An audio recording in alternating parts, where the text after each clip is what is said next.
Perkenalkan, kami dari kelas A5 semester 1 Fakultas Keperawatan.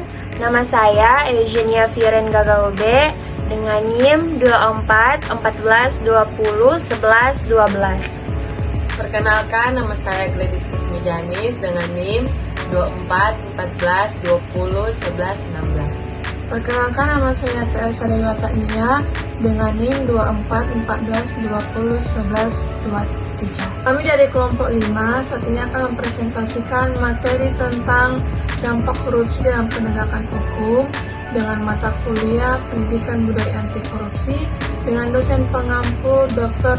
Randa Debbie Christine Rende, MSc. Sekarang kita masuk dalam pembahasannya. Check it out! Dan pada saat ini kita masuk dalam pembahasan yang pertama, yaitu pengertian korupsi. Korupsi di tanah negeri ibarat warisan haram tanpa surat wasiat. Ia tetap lestari meskipun diharamkan oleh uran hukum yang berlaku dalam tiap pesanan yang datang silih berganti. Hampir semua aspek kehidupan terjangkit korupsi. Apabila ia disederhanakan, penyebabnya asumsi meliputi dua faktor, yaitu faktor internal dan faktor eksternal. Faktor internal merupakan penyebab korupsi yang datang dari diri pribadi, sedang faktor eksternal adalah faktor penyebab lokasi korupsi karena sebab-sebab dari luar. Faktor internal terdiri dari aspek moral, misalnya lemahnya keimanan, kejujuran, rasa malu, aspek sikap dan perilaku, misalnya pola hidup konsumtif, dan aspek sosial, misalnya keluarga yang datang mendorong seseorang untuk berperilaku korupsi. Faktor eksternal bisa dilacak dari aspek ekonomi, misalnya pendapatan atau gaji tidak mencukupi kebutuhan. Aspek politik misalnya instabilitas politik, kepentingan politik, perebutan dan mempertahankan kekuasaan. Aspek manajemen dan organisasi yaitu ketidakadaan akuntabilitas dan transparansi. Aspek hukum terlihat di dalam buruknya wujud peraturan undang dan lemahnya penegak hukum, serta aspek sosial yaitu lingkungan atau masyarakat yang kurang mendukung perilaku anti korupsi. Kemajuan suatu negara sangat ditentukan oleh kemampuan dan keberhasilannya dalam melaksanakan pembangunan. Sebagai suatu proses perubahan yang direncanakan mencakup seluruh aspek kehidupan masyarakat, efektivitas dan keberhasilan pembangunan terutama ditentukan oleh dua faktor, yaitu sumber daya manusia, yakni orang-orang yang terlibat sejak dari perencanaan sampai pada pelaksanaan, dan pembiayaan. Di antara dua faktor tersebut, yang paling dominan adalah faktor manusianya. Rapuhnya moral dan rendahnya tingkat kejujuran dari aparat penyelenggaraan negara menyebabkan lokasi korupsi. Korupsi di Indonesia dewasa ini sudah merupakan patologi sosial atau penyakit sosial yang sangat berbahaya dan mengancam semua aspek kehidupan bermasyarakat, berbangsa, dan bernegara. Korupsi telah mengakibatkan kerugian bahan keuangan negara yang sangat besar, namun lebih memperhatikan lagi adalah terjadinya perampasan dan pengurasan keuangan negeri yang dilakukan secara kolektif oleh kalangan anggota legislatif dengan dalih studi banding THR, uang pasangan, dan lain-lain sebagainya di luar batas kewajaran. Selanjutnya, problematika penegakan hukum tindak pidana korupsi di tengah masyarakat. Masalah utama penegakan hukum di negara-negara berkembang, khususnya di Indonesia, bukanlah pada sistem hukum itu sendiri, melainkan pada kualitas manusia yang menjalankan hukum atau penegak hukum. Dengan demikian, peran manusia yang menjalankan hukum itu menempati posisi strategis. Masalah transparansi penegak hukum berkaitan erat dengan akuntabilitas kinerja lembaga penegak hukum. Undang-Undang Nomor 28 Tahun 1999 tentang penyelenggara negara yang berisi dan bebas dari korupsi, kolusi, dan nepotisme telah menetapkan beberapa asas.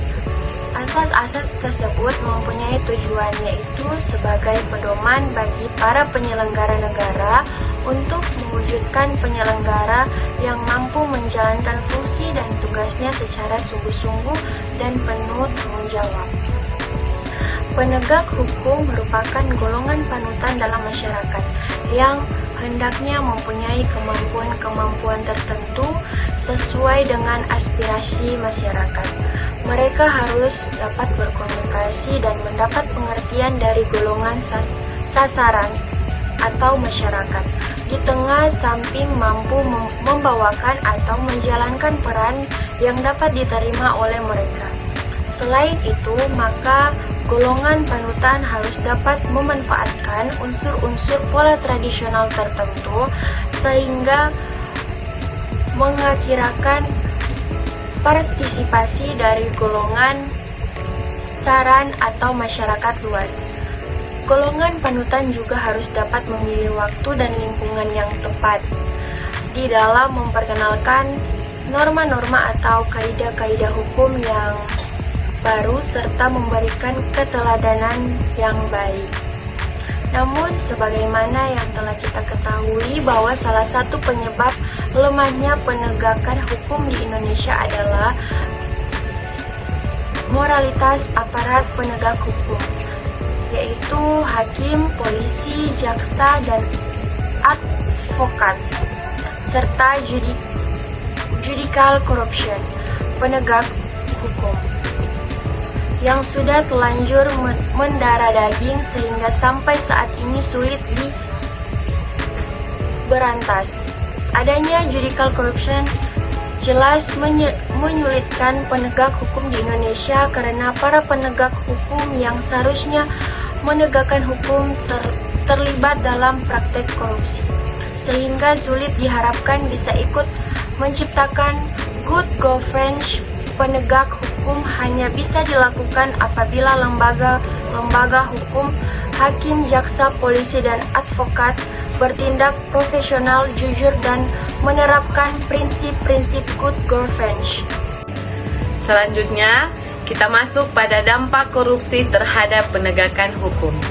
Sejak lahirnya Undang-Undang Nomor 24 Tahun 1960 berlaku sampai dengan tahun 1971, setelah dijabarkan Undang-Undang Pengganti, yakni Undang-Undang Nomor 3 pada tanggal 29 Maret 1971 tentang pemberantasan tindak pidana korupsi. Baik pada waktu berlakunya kedua undang-undang tersebut, dinilai tidak mampu berbuat banyak dalam pemberantasan korupsi di Indonesia.